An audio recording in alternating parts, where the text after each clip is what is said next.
हवस इंसान को किस हद तक लेके जा सकती है, आज जानेंगे इस वीडियो में। नाजरीन ग्रामी, उत्तर प्रदेश के कोतवाली इलाके में एक लालपुरा कॉलोनी होती है। इस कॉलोनी में एक वर्मा फैमिली रहती है, जिसमें शोहर वकेश वर्मा, उसकी बीवी रेखा वर्मा और दो बेटियां और एक बेटा। नाजरीन ग्रामी, बड़ी बेटी जो है ये दिल्ली में पढ़ती है कॉलेज यूनिवर्सिटी में, और छोटी बेटी यहाँ पे ही कोतवाली इलाके में स्कूल में पढ़ती है, और बेटा जो है वो 10 साल की उम्र का है, वो भी स्कूल में पढ़ता है। बड़ी बेटी जो है उसकी उम्र 24 साल है, छोटी बेटी की उम्र 16 साल है, बेटे की उम्र तो 10 साल है। आपको पहले पता चल चुका है। नाजरीन, इस बंदे का सराफा का कारोबार है, ये सोने का कारोबार करता है, दिल्ली से अक्सर ज्वेलरी वगैरह खरीदता है और यहाँ उत्तर प्रदेश के कोतवाली इलाके में आके सेल कर देता है। बाजार में इसकी अपनी दुकान है। जिस मकान में ये लोग रह रहे थे, ये इसके बाप का मकान था, और ये टोटल 6 भाई थे। 2 भाई तो इनके अलग थे, बाकी 4 भाई इसी मकान में इसके साथ रहते थे। नाजरीन, ये 4 मंजिला मकान था। इसमें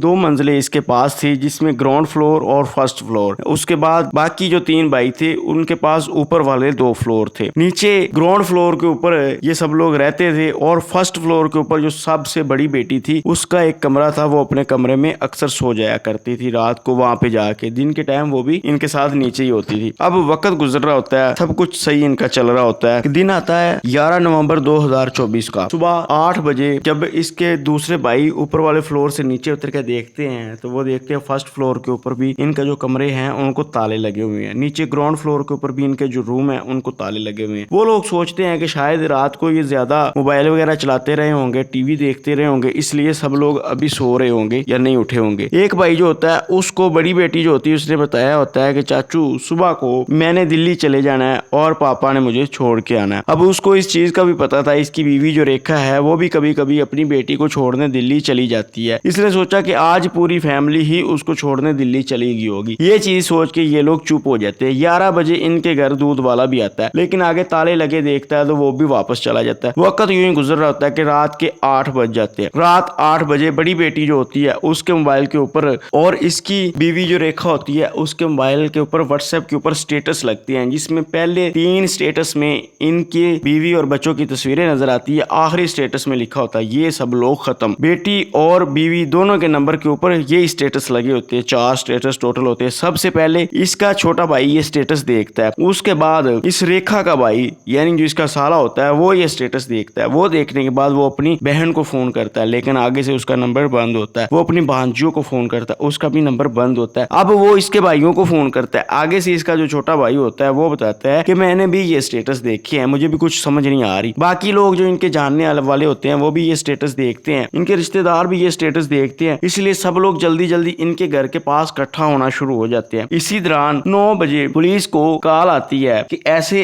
आप लालपुरा जाओ, वहां पे एक मकान है, उनके फलां फलां रूम को खोलो, उनके अंदर 4 डेड बॉडी पड़ी हुई हैं, आप लोग जाके उन डेड बॉडी को रिसीव कर लें। ये कॉल आने के बाद अब रेस्क्यू की टीम को भी एक कॉल आती है, उसमें भी ये सब कुछ बोला जाता है। अब पुलिस जो होती है वो चल पड़ती है उस मकान के पीछे, रेस्क्यू वाली टीम भी उधर जा रही होती है। दूसरी तरफ जो लोग होते हैं वो अहले इलाका इकट्ठे हो चुके होते हैं उनके मकान के पास। इसी असना में आधे घंटे बाद पुलिस स्टेशन में रेलवे स्टेशन से कॉल आती है कि यहाँ पे एक आदमी पकड़ा गया है, आप लोग आए और उसे रिसीव कर ले। अब पुलिस जो होती है लालपुरा उस मकान के ऊपर पहुंचती है जहाँ पे लोग पहले इकट्ठे हो चुके होते हैं। वहां पे जाके वो मुकेश वर्मा के भाइयों को साथ लेती है और मकान के ताले तोड़ती है। जब ताले तोड़ के वो ग्राउंड फ्लोर के ऊपर जो मकान होता है उसके ताले तोड़ के कमरे के अंदर जाते हैं, तो वहां पे उनको छोटी बेटी, बेटे और इसकी बीवी रेखा की डेड बॉडी मिलती है। अब ग्राउंड फ्लोर के ऊपर जाते हैं, एक ही कमरा होता है, उसका ताला तोड़ते हैं तो वहां पे बड़ी बेटी की डेड बॉडी पड़ी होती है। ये जिस हालत में सोते थे, जैसे जैसे जिस जगह पे सोते थे वहां पे उनकी डेड बॉडी पड़ी होती है। अब पुलिस जब गौर करती है तो उनको नजर आता है कि इनके गले के ऊपर रस्सियों के निशान है, यानी ये कत्ल का मामला था। अब पुलिस वाले नोटिस करते हैं कि इसके घर का जो मुखिया है मुकेश, वो किधर है। पुलिस वाले सबसे पूछते हैं कि मुकेश किधर है, लेकिन किसी को कोई पता नहीं होता कि मुकेश किधर है। उसकी तलाश शुरू हो जाती है। दूसरी तरफ जो पुलिस को कॉल आई थी रेलवे स्टेशन के ऊपर, पुलिस वहां पे जाती है तो वहां पे ये बंदा मिलता है जिसका नाम मुकेश होता है। पुलिस इसको हिरासत में लेती है, लेने के बाद थाने में आ जाती है। ये जो डेड बॉडी होती है ये हॉस्पिटल ऑटोप्सी रिपोर्ट के लिए भेज दी जाती है, और यहाँ पे फोरेंसिक की टीम को मंगवा लिया जाता है। पोस्टमार्टम भी जारी हो जाता है। अब पुलिस वाले इससे पूछते हैं तो ये बताता है कि हाँ, मैंने ही थाने में कॉल करी थी और मैंने ही रेस्क्यू को कॉल करी थी। अब रेलवे स्टेशन वाले जो होते हैं वो कहते हैं कि ये एक ट्रेन के सामने आया खुदकुशी करने के लिए, लेकिन ट्रेन ने अचानक ब्रेक लगा ली, ये ट्रैक के ऊपर लेटा हुआ था। इस वजह से ही ड्राइवर ने इसे दूर से देख लिया और ब्रेक लगा ली। फिर हम लोगों ने इसे पकड़ के पुलिस के हवाले कर दिया। अब पुलिस वाले पूछते हैं कि भाई ये तुम्हारे घर वालों की डेड बॉडी मिली है, तुमने पुलिस को कॉल की, जारी बात है तुम्हें पता था, तुमने इनको क्यों कत्ल किया, कैसे कत्ल किया, पूरी स्टोरी हमें बताओ। तो ये पूरी अपनी स्टोरी सुनाता है। पुलिस वाले इतना कुछ पूछते नहीं जितना कुछ ये बताना शुरू कर देता है। ये शुरू से लेके एंड तक सब कुछ ही बता देता है। वाकया कुछ यूं होता है कि सन 2000 में इसकी झांसी की त्वचा से शादी होती है, जिसमें एक इसकी बेटी पैदा होती है। बेटी पैदा होने के कुछ अरसे बाद ही उसको कैंसर की बीमारी लाहक होती है और वो मर जाती है। अब ये बंदा अपनी जिंदगी गुजार रहा होता है। पहले तो इसका इरादा होता है खुदकुशी करने का, लेकिन बाद में ये सोचता है कि नहीं, छोटी सी बेटी है, उसकी भी देखभाल करनी है, लिहाजा ये खुदकुशी नहीं करता, अपनी बेटी को पाल रहा होता है। अब घर वाले इसके ऊपर प्रेशर बढ़ाते हैं कि भाई तुम शादी कर लो, अभी तुम्हारी उम्र पड़ी हुई, इतने तुम जवान हो, सारी जिंदगी कैसे गुजारोगे। लिहाजा ये भी राजी हो जाता है और 2006 में इसकी रेखा से शादी हो जाती है। अब इसके ज़हन में ये होता है कि रेखा पता नहीं मेरी पहली बीवी की जो बेटी है, पहले हमारी जो बेटी उसको संभालेगी या नहीं संभालेगी। रेखा जो होती है वो पहली जो इसकी बेटी होती है उसको संभाल लेती है और माँ जैसा ही प्यार देती है। अब रेखा के घर खुद एक बेटी पैदा हो जाती है और एक बेटा पैदा हो जाता है, लेकिन इससे भी उसके बर्ताव में कोई फर्क नहीं आता और वो दोनों बेटियों और एक बेटे को बराबर की औलाद समझती है और सबको बराबर का ही प्यार देती है। इनका घर काफी अच्छे से गुजर रहा होता है। ये उत्तर प्रदेश के लालपुरा में एक सराफा की दुकान बनाता है और वक्त गुजर रहा होता है। पैसा भी काफी अच्छा आ रहा होता है, मोटी रकम आ रही होती है। इनकी फैमिली भी काफी अच्छे से अपना गुजारा कर रही होती है। वक्त यूं ही गुजरता रहता है। बड़ी बेटी जो होती है वो अब यूनिवर्सिटी में दाखिला लेती है और दिल्ली चली जाती है, वहां पे हॉस्टल में जाके रहना शुरू कर देती है। छोटी बेटी जो होती है वो उत्तर प्रदेश में ही स्कूल में पढ़ रही होती है। बेटा जो होता है वो भी स्कूल में पढ़ाई कर रहा होता है। अब थोड़ा आगे जाके इसको परेशानियां होनी शुरू हो जाती है। इसका कारोबार जो होता है वो चलना बंद हो जाता है, कुछ ज्यादा चल नहीं रहा होता। अब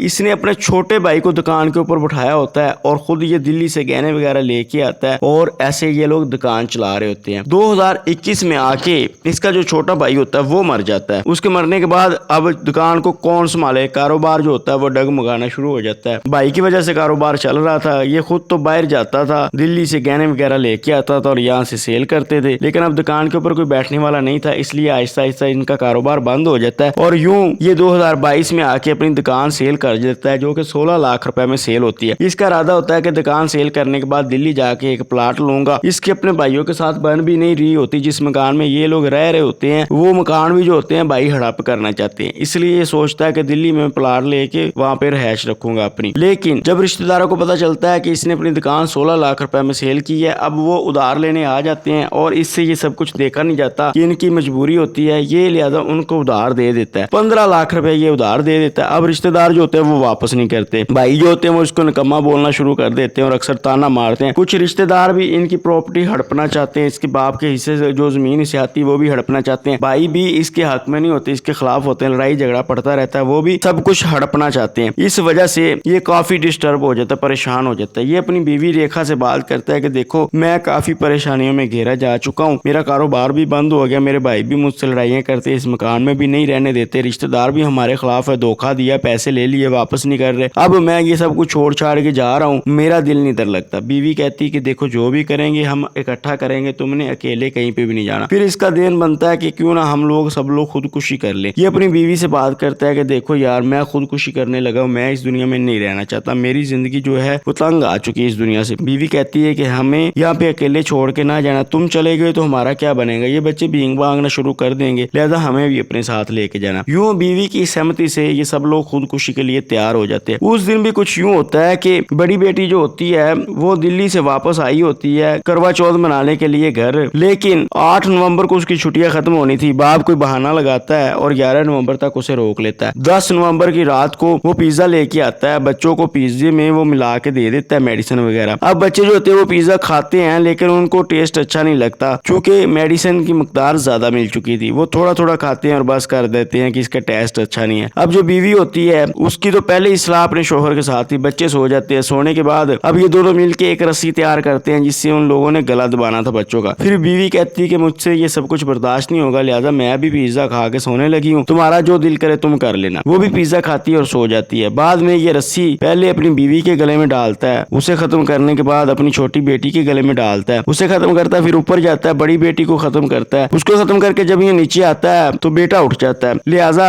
ये बेटा पूछता है कि पापा ये क्या कर रहे हो, वो कहता है कुछ भी नहीं कर रहा। बेटा जाके लेटता है तो ये उसका भी गला दबा के उसको भी कत्ल कर देता है। कत्ल करने के बाद ये बाहर निकलता है और ताले लगाता है दोनों रूम को। ताले लगाने के बाद बाहर निकल जाता है, ट्रेन के ऊपर चला जाता है। एक स्टेशन के ऊपर जाके ये उतरता है। वहां पे उतरने के बाद ये रात 9 साढ़े 9 बजे ट्रेन के सामने जाता है खुदकुशी करने के लिए। वहां पे ट्रैक के ऊपर लेट जाता है, लेकिन ट्रेन वाला जो ड्राइवर होता है वो ब्रेक लगा लेता है। यूं इसे गिरफ्तार करके पुलिस के हवाले कर दिया जाता है। ये सारी अपनी स्टोरी सुना देता है। अब पुलिस जो होती है वो रिश्तेदारों से पूछना शुरू कर देती है। इसके बहन भाइयों से पूछा जाता है, लिहाजा उनका बयान आता है कि भाई ये तो झूठ बोल रहा है, इसे कारोबार की कोई टेंशन नहीं थी, इसने जो दुकान बेची वो भी इसने पता नहीं किसको खिलाई, इसका कारोबार काफी अच्छा चलता था। भाई बयान देते हैं कि हमारी इसके साथ कोई लड़ाई नहीं थी, हम इसे घर से बिल्कुल नहीं निकाल रहे थे, ना ही कोई इसकी प्रॉपर्टी हड़प करना चाहता था, हमारे साथ तो इसका तल्लुकात बिल्कुल अच्छा था, छोटा भाई इसकी दुकान के ऊपर बैठता था, इस तरह का कोई मसला था ही नहीं, ना इसे कोई प्रॉपर्टी की टेंशन थी। 2-3 दिन पहले तो इसने अपने एक भाई की दुकान के ऊपर से कपड़े खरीदे हैं और उसको बोला है कि 2-3 दिन बाद मैं पैसे भेज देता हूँ, इस तरह का कोई मसला था ही नहीं। जब पुलिस वाले ये चीज नोटिस करते हैं तो अब केस के 2 रुख बन जाते हैं। मुजरम जो है वो कह रहा है कि मेरे भाइयों ने और रिश्तेदारों ने मेरे साथ धोखाधड़ी करी, इस वजह से मैंने मजबूर होकर ये सब कुछ करा, और रिश्तेदार और भाई जो हैं वो कह रहे हैं कि ये झूठ बोल रहा है, इस तरह की कोई बात है ही नहीं। अब पुलिस वाले पहले सोचते हैं कि ये बंदा है, इसने अपना पूरा खानदान खत्म कर दिया, खुद भी इतने डिप्रेशन में है, ये झूठ क्यों बोलेगा। लेकिन बड़े ऑफिसर जो हैं वो कहते हैं इन्वेस्टिगेशन करो इस केस की, ऐसे नहीं हो सकता कि इतने लोग ही मुजरम हो और ये अकेला ही सच बोल रहा हो। लिहाजा पुलिस जो होती है अब इस केस की इन्वेस्टिगेशन करती है। इन्वेस्टिगेशन करने के बाद कोई और ही चीज खुल के सामने आती है और असल जुर्म जो होता है, असल कहानी जो होती है वो कुछ और होती है। वो क्या कहानी है अब आगे जाके जानते हैं। असल कहानी कुछ यूं थी कि जब 2000 में इसकी शादी झांसी की नुती से हुई तो उसके बाद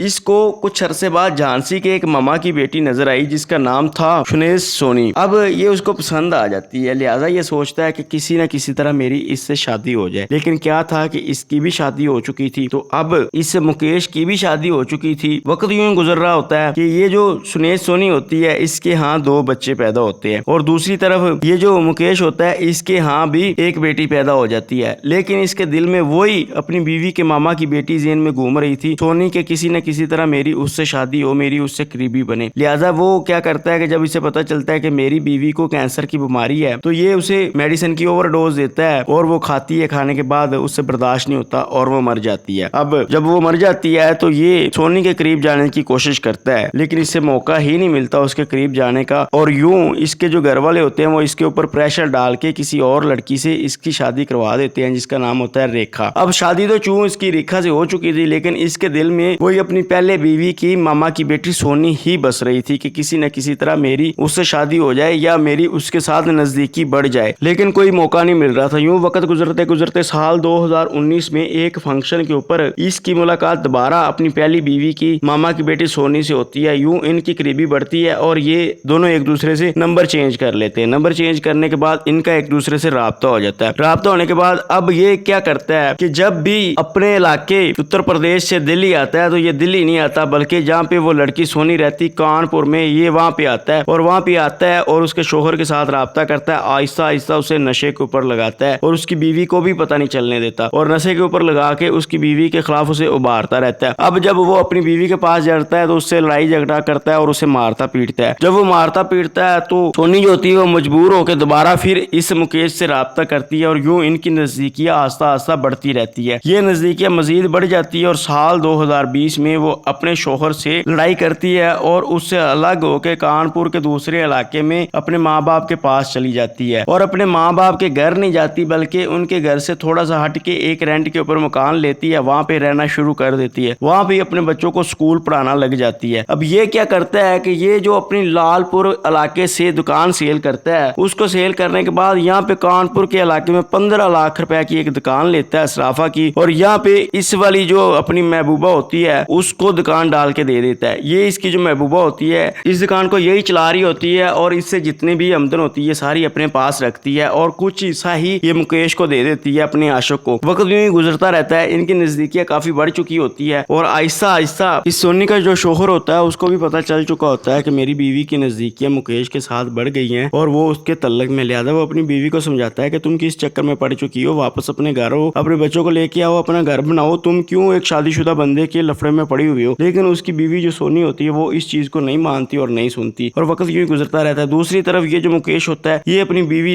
ریکھا سے تنگ آ چکا ہوتا ہے. اب یہ اپنی بیٹیوں سے, بیٹے سے اور بیوی سے جان چھڑوا کے اپنی محبوبہ کے پاس رہنا چاہتا ہے. لہٰذا اس کی بیوی جو ریکھا ہوتی ہے وہ اس کے ساتھ بالکل شامل نہیں ہوتی, بلکہ اس کی بیوی جو ریکھا ہوتی ہے اس کی بہن بیان دیتی ہے کہ اکثر میری بہن جو جب بھی مجھ سے بات کرتی تھی تو وہ دکھی ہوتی تھی, اس کی اکثر اپنے شوہر کے ساتھ لڑائی جھگڑا چلتا رہتا تھا, جس کی وجہ یہ تھی کہ اس کو شک تھا اس کے اوپر. وہ جب بھی اس سے پوچھتی کہ وہ تو نے دکان کے پیسے کدھر کیے 15 لاکھ روپیہ, تو آگے سے یہ جھگڑا کرنا شروع کر دیتا اور اس کو اچھے سے خرچہ پانی بھی نہیں دے رہا تھا, بچوں کو بھی نہیں دے رہا تھا, اس لیے اکثر ان کے درمیان لڑائی جھگڑا رہتا تھا. وہ اس کو کہتی تھی کہ تم گھر رہا کرو, یہ دلی تم بار بار کیا لینے جاتے ہو, لیکن یہ دلی کا بہانہ لگا کے کانپور چلا جاتا تھا اور وقت یوں ہی گزر رہا تھا. اس وجہ سے ان دونوں میاں بیوی کی نہیں بنتی تھی. اب یہ چیز کھل کے سامنے آئی کہ اس کی بیوی جو ریکھا تھی وہ اس کے ساتھ شامل نہیں تھی, بلکہ اس نے اس کو بھی میڈیسن دی تھی نشے والی, اس وجہ سے وہ کھا کے بے ہوش ہو گئی تھی. دوسری طرف اس کی جو پہلی بیوی تھی وہ بھی جب مری تھی تو اس نے اس سے بھی اوور ڈوز دی تھی. حالانکہ اس کا بیان یہ سامنے آیا کہ اس نے بولا اس نے خود مجھ سے میڈیسن مانگی تھی, اس سے بیماری برداشت نہیں ہو رہی تھی, لیکن اس نے اسے اوور ڈوز دی تھی اور اوور ڈوز کی وجہ سے اس کی موت ہو چکی تھی. اب ایک چیز تو کھل کے سامنے آ گئی کہ وہ جو عورت تھی سونی, اس کو بھی اس کا پتا تھا. جب یہ ٹرین کے سامنے آیا تو اس سے پہلے یہ بار بار اسے فون کری جا رہا تھا اور اس نے اپنے 20 رشتہ داروں کو بھی فون کیا تھا. فون کرنے کا مقصد صرف یہی تھا کہ یہ نمبر جس کے اوپر یہ بار بار فون کر رہا ہے یہ چھپ جائے, پولیس کو یہی لگے کہ جیسے باقی سب نمبروں کے اوپر یہ فون کر رہا تھا ویسے ہی اس نے اس عورت کے نمبر کے اوپر بھی فون کیا ہے. لیکن پولیس والے جو ہوتے ہیں وہ اس چیز کو ٹریس لیتے ہیں. اور دوسری طرف یہ کسی اور ٹرین کا بتا رہے تھے, لیکن جب حقیقت کھل کے سامنے آئی تو پتا چلا کہ یہ ہری ٹرین کے سامنے آیا ہے, اور وہ جب چلنے لگی تھی تب اس کے سامنے آیا تھا. اس لیے ٹرین کے ڈرائیور نے بریک لگا لی, چونکہ وہ چل ہی نہیں رہی تھی, چلنے لگی تھی. اور جس ریلوے ٹریک کے اوپر یہ پکڑا گیا, جس اسٹیشن کے پاس یہ پکڑا گیا, 8 بجے اس اسٹیشن کے اوپر وہ عورت سونی بھی آئی تھی, لیکن اس نے اسے واپس بھیج دیا. اب 11 نومبر کو یہ گرفتار ہوا تھا. 12 نومبر کو جب اسے عدالت میں لے کے جایا گیا تو وہاں پہ سونی بھی آئی تھی, لیکن اس نے اسے نظر انداز کر دیا. وہ عورت بھی کافی تیز تھی, وہ سمجھ گئی کہ اب اگر میں اس سے ملاقات کروں گی تو سب لوگوں کو شک ہو جائے گا, لہذا وہ بھی چلی گئی اور بار بار اپنی لوکیشن بدلتی رہی اور اپنے نمبر بند کرتی رہی. لیکن پولیس والے بھی اسے ٹریس کرتے رہے. یوں ناظرین گرامی 20 نومبر کو وہ عدالت جا رہی تھی وکیل کے پاس اپنی بیل کروانے کے لیے, لیکن رستے میں پولیس نے اسے گرفتار کر لیا اور اب یہ دونوں جیل کے اندر ہیں. ان کا ٹرائل چل رہا ہے, آگے جو بھی فیصلہ آئے گا وہ تو آگے چل کے پتہ چلے گا. ویڈیو اچھی لگے تو سبسکرائب کریں. مجھے اجازت دیں. اللہ نگہبان.